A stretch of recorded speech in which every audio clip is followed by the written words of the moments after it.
Naghatid ng malaking dagok sa kriminalidad ang Philippine National Police matapos matagumpay na marecover ang ilang matataas na kalibre ng baril sa isang entrapment operation sa Sultan Kudarat, Maguindanao del Norte noong ika-12 ng Enero.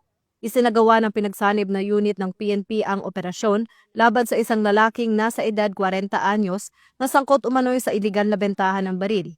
Paglabag sa RA 10591 ang kanyang kakaharaping kaso.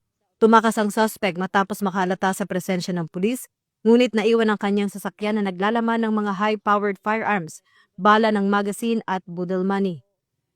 Ayon kay Acting Chief PNP Police Lieutenant General Jose Melencio Nartatis Jr., mahalagang tagumpay ang operasyon dahil naalis sa sirkulasyon ang mga baril na maaaring gamitin sa krimen. Patuloy pa rin ang investigasyon at operasyon ng PNP upang matuntun at maaresto ang mga sangkot sa ilegal na kalakalan ng armas. Ito ang bagong PNP para sa bagong Pilipinas. Serbisyong mabilis, tapat at nararamdaman.